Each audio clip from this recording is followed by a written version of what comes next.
Halo sahabat, Assalamualaikum. Semoga sehat selalu dan senantiasa berbahagia. Terima kasih sudah subscribe dan menyimak video-video LK21 Revive. Semoga Tuhan Yang Maha Esa selalu memberikan rezeki yang berkah dan berlimpah ruah untuk sahabat semua.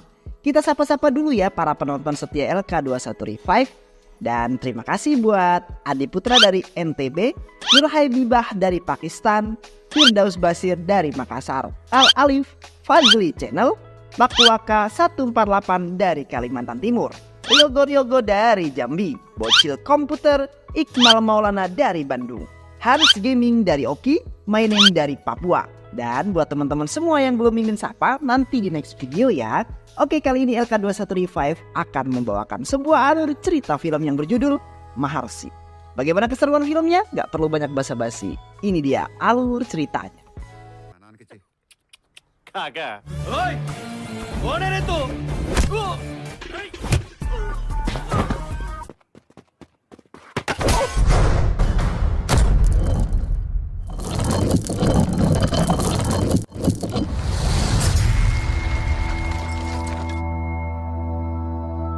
Bermula di sebuah perusahaan perangkat lunak yang bernama Origin di Amerika Serikat. Di sana kepala perusahaan itu mengadakan sebuah pertemuan pers dan menyatakan bahwa dirinya akan pensiun. Untuk menggantikan posisinya saat ini, ia telah memilih beberapa kandidat yang akan menggantikannya menjadi CEO Origin, di mana salah satunya adalah Rishi Kumar. Keesokan harinya, pemilihan CEO pun dilakukan dan Rishi terpilih menjabat sebagai kepala CEO perusahaan Origin.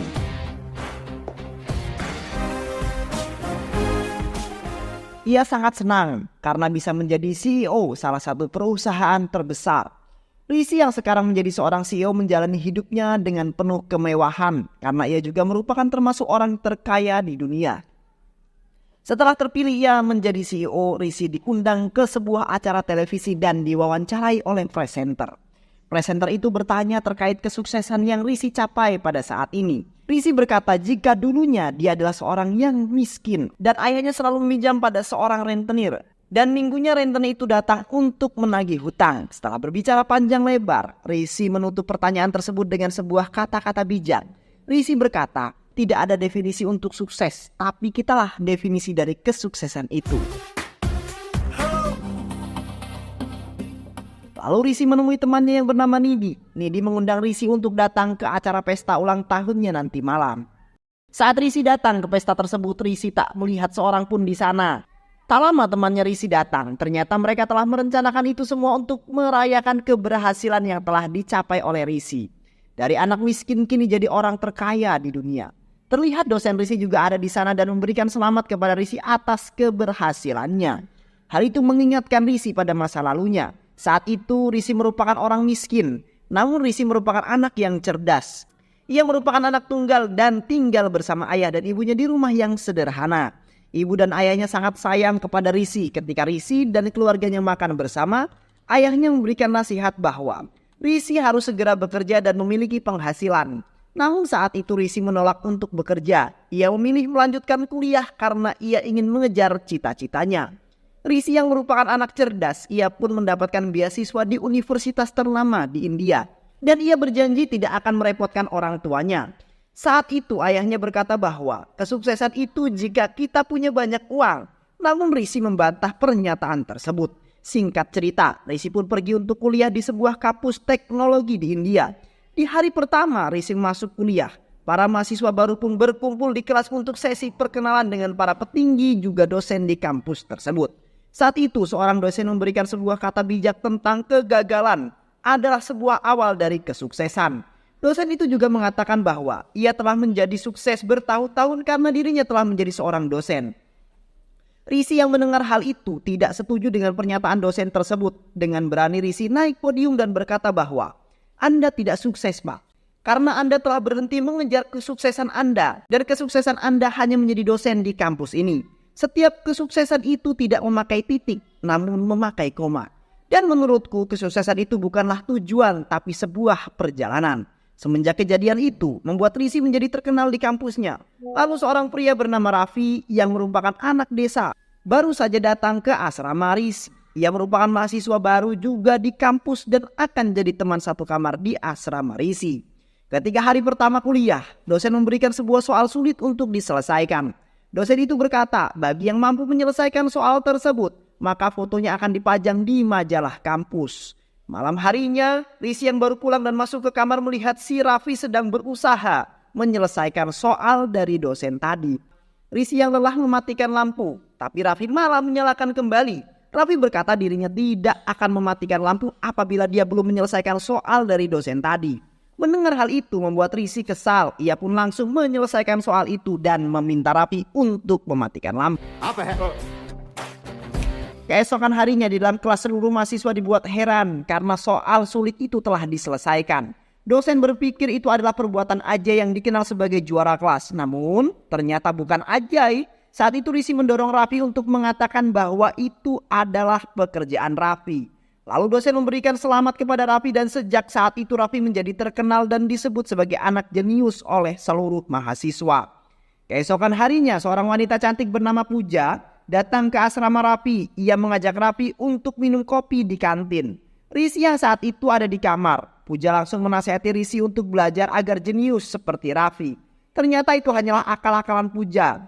Ia memanfaatkan Raffi untuk menyelesaikan tugas algoritma miliknya. Seketika Raffi terkejut. Ia menolak untuk menjawab karena ia tidak bisa mengerjakannya. Tak hanya Puja, semenjak kejadian saat itu, semua mahasiswa yang lain selalu bertanya tentang tugas mereka kepada Raffi, hingga membuat Raffi sangat terganggu. Raffi yang sudah tidak tahan lagi dengan kondisi ini, Raffi kemudian membuat sebuah pengumuman dan berkata bahwa jika saat itu bukanlah dirinya yang mengerjakan soal dari dosen, namun sahabatnya yaitu Rizky. Dosen yang mendengar hal itu kemudian menemui Rizky di perpustakaan. Dosen itu berkata bahwa saat itu saya ragu kalau yang menyelesaikan tugas itu adalah Raffi. Ternyata itu kamu, dan kenapa kamu tidak mengatakan sebelumnya? Memangnya saya akan dapat apa jika saya mengakui itu? Cuma foto saya dipajang di majalah kampus, ungkap Rizky. Dosen kemudian bertanya, apa maumu? Saya kesini untuk tujuan saya Pak, dan tujuan saya adalah memerintah dan memiliki dunia. Rizky pun pergi meninggalkan dosen tersebut.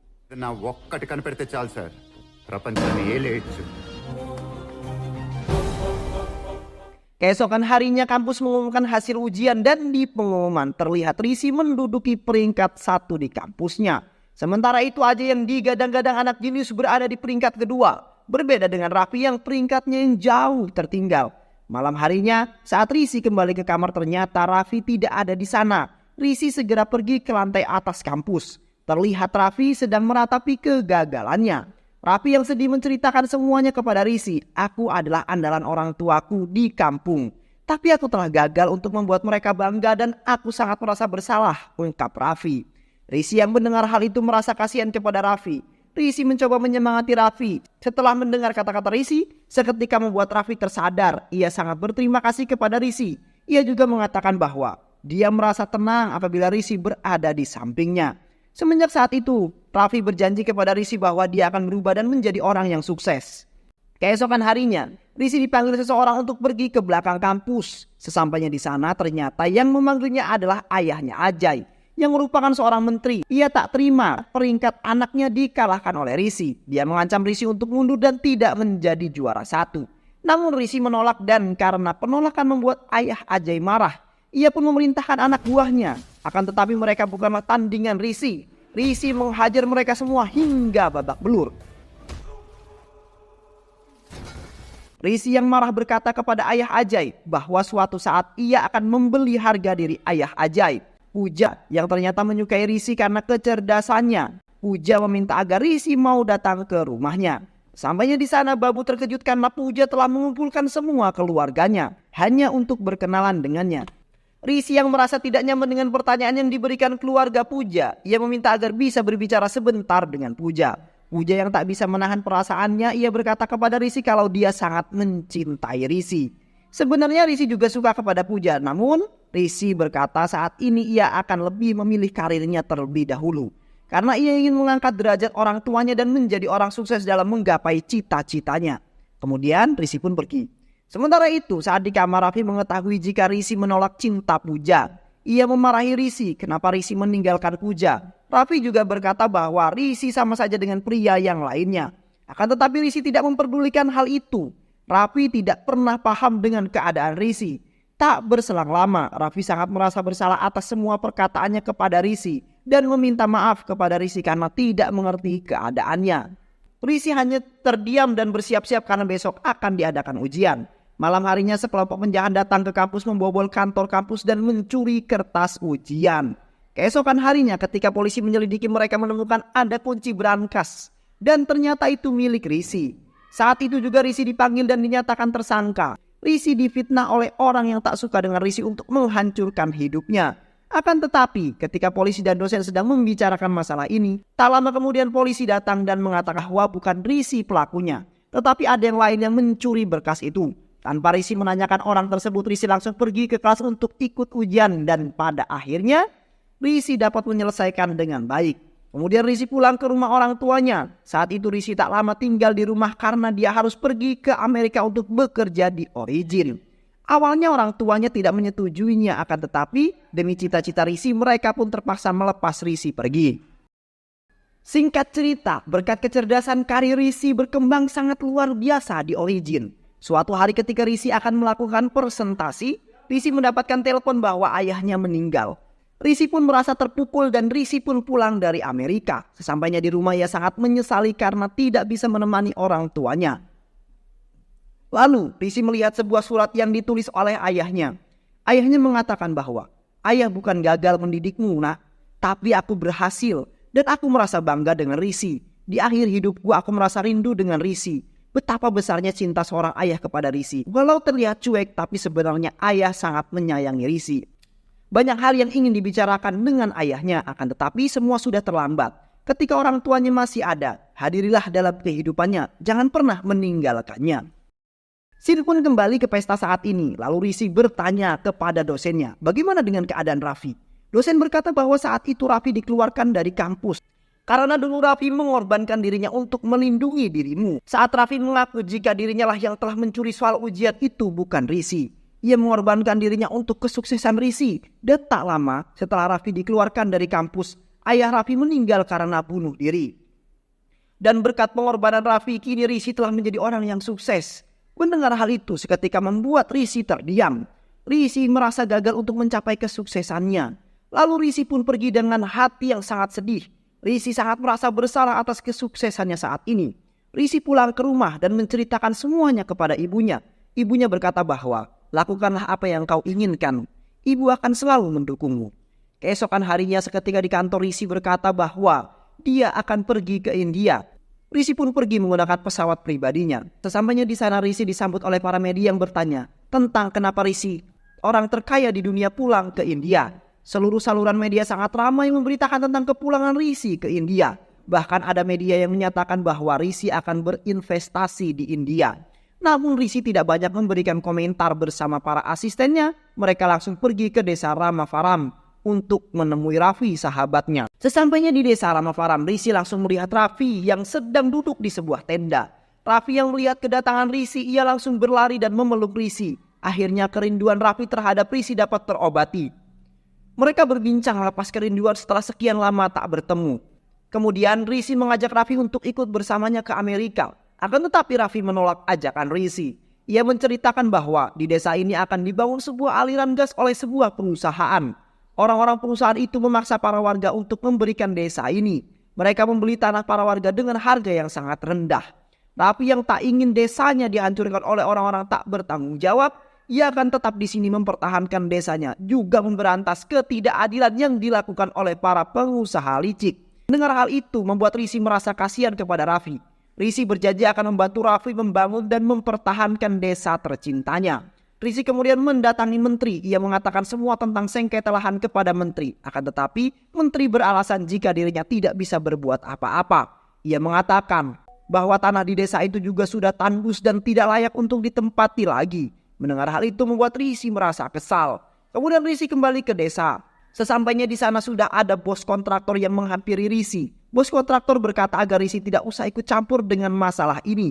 Ia pun mengusir Rizky. Keesokan harinya, Rizky mendatangi kepala desa Ramafaram. Ia mengobrol tentang masalah yang terjadi saat ini.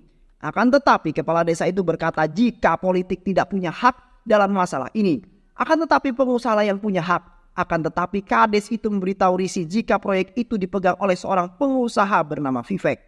Saat itu juga Risi pergi ke kantor Vivek. Risi meminta agar Vivek melepas satu desa yang bernama Rama Faram, karena itu adalah tanah kelahiran sahabatnya.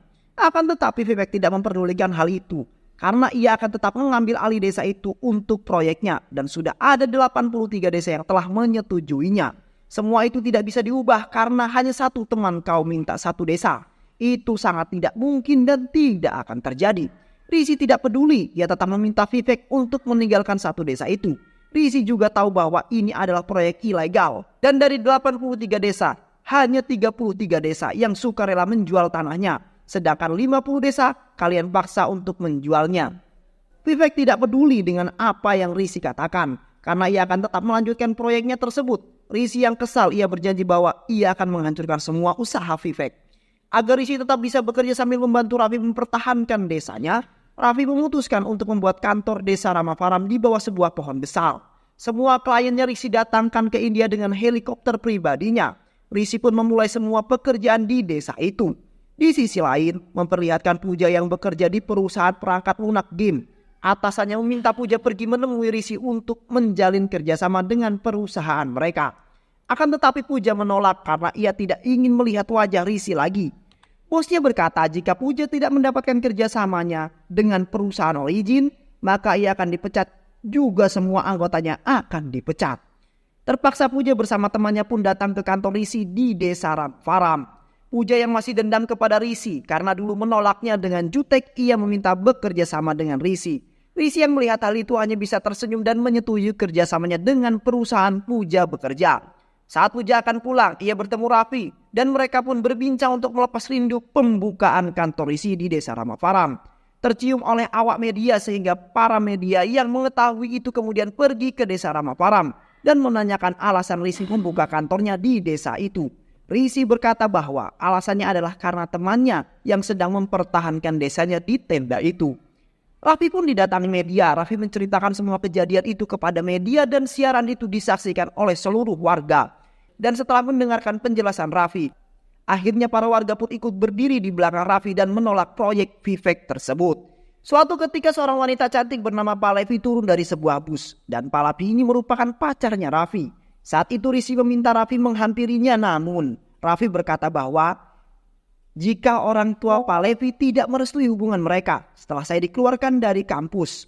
Keesokan harinya Risi mendatangi ayah Palevi menceritakan semua tentang Raffi kepada ayahnya Palevi. Setelah mendengar semua cerita dari Raffi, seketika membuat ayah Palevi sadar.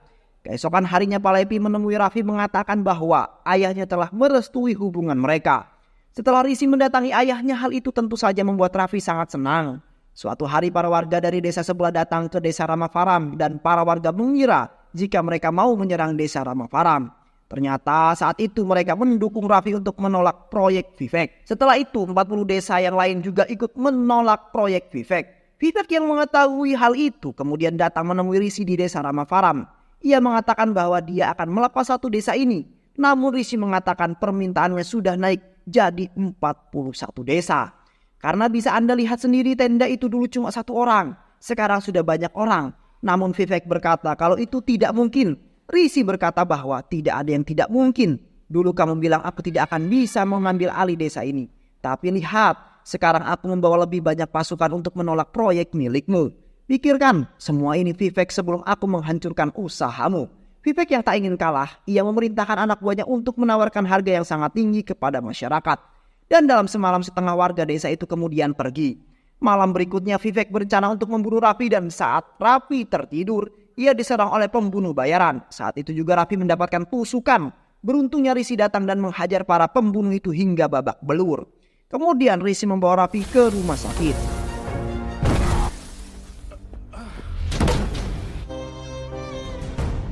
Tak hanya itu, anak buah Vivek pun memprovokasi para warga dan berkata kalau Risi adalah orang jahat dan hanya memanfaatkan mereka. Warga yang terprovokasi langsung menghancurkan tenda dan kantor Risi. Bahkan terjadi kerusuhan. Tak sampai di situ, Vivek juga tampil di pers mengatakan bahwa Risi adalah biang masalah yang harus dimusnahkan. Saat itu seluruh masyarakat menghujat dan menyudutkan Risi hingga membuat semangat Risi hilang. Risi yang kecewa kemudian pulang ke rumahnya dan saat itu Risi berkata pada ibunya jika ia akan pulang ke Amerika. Namun ibunya memberikan petuah kepada Rizky hingga membuat Rizky berubah pikiran dan memutuskan untuk tetap bertahan memperjuangkan apa yang diperjuangkan oleh sahabatnya selama ini. Keesokan harinya Rizky datang ke desa Ramafaram. Ia duduk di tenda itu seorang diri. Saat itu datang kepala kontraktor. Ia melihat kehadiran Rizky, memerintahkan anak buahnya untuk menyeret Rizky. Namun Rizky bukanlah tandingan mereka. Ia membuat preman-preman itu babak belur. Saat itu Rizky berkata, mulai saat ini desa ini menjadi milikku. Masalah ini juga menjadi masalahku. Vivek yang mendengar hal itu, ia akan terus berusaha membunuh rasa percaya diri dari warga desa itu.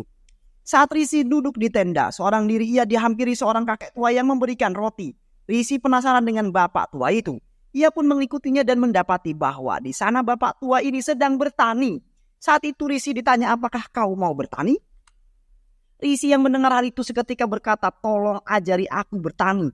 Dari saat itu Rizky belajar untuk bertani. Banyak hal Rizky pelajari, bahkan ia memahami konsep menanam padi. Melihat kegigihan Rizky, kemudian masyarakat mendatangi Rizky dan meminta Rizky untuk bisa membangun pertanian. Saat Rizky sedang mengobrol dengan para petani, Rizky mendapati seorang ibu tua di desa Ramafaram jatuh sakit dan tak tahu akan hidup atau tidak. Rizky yang mendengar hal itu, ia pun segera pergi ke rumahnya. Tak lama anaknya pun datang. Ternyata anaknya adalah seorang insinyur pertanian. Ia menceritakan bahwa dunia pertanian sangat kelam. Bahkan banyak petani yang bunuh diri karena ketika panen dihancurkan harganya oleh para tengkulak. Rizky yang mendengar hal itu seketika terdiam. Lalu ia mencari kebenaran di internet. Ternyata benar. Begitu luar biasanya kehidupan pertanian. Banyak petani yang bunuh diri akibat harganya anjlok. Saat sedang mencari informasi terkait petani yang bunuh diri, ia dikabari bahwa wanita tua halte itu sudah meninggal. Setelah mengetahui masalah-masalah yang saat ini masyarakat miskin alami, ia pun mengadakan pers. Rizky memanggil semua media yang ada. Di pertemuan pers itu Rizky berbicara terkait masalah pertanian yang sesungguhnya. Kemudian membuat sistem baru dengan pertanian di sana serta menyumbang 90% gajinya untuk dunia pertanian. Media ramai dengan pernyataan resmi itu. Mereka mendukung pernyataan itu, bahkan mengubah dunia pendidikan juga untuk mewajibkan pertanian dalam pembelajarannya. Keesokan harinya kepala desa menandatangani desa Ramafaram untuk merayakan pesta keberhasilan Rizky mengubah dunia pertanian. Kepala desa itu menyatakan bahwa desa itu dan lainnya akan utuh, tidak akan ada proyek Vivek lagi. Di sisi lain, Raffi yang melihat tayangan itu merasa sangat lega. Sementara itu Vivek akhirnya ditahan karena masalah proyek ilegal miliknya. Dengan bukti yang telah dikumpulkan oleh temannya Rizky. Dan pada akhirnya Rizky pun berhasil membangun desa menjadi lebih baik. Merasa tugasnya selesai, kemudian Rizky pun berpamitan dengan warga desa. Karena ia akan kembali ke Amerika. Berkat usaha dan kerja keras Rizky berhasil membangun desa. Dan karena hal itu seluruh masyarakat menganggap Rizky sebagai orang suci dengan sebutan Maharsi. Saat Rizky akan pergi, seorang kakek memberikan Rizky sekantung tanah untuk menjadi kenang-kenangan dan mengingatkan Rizky akan tanah Indianya.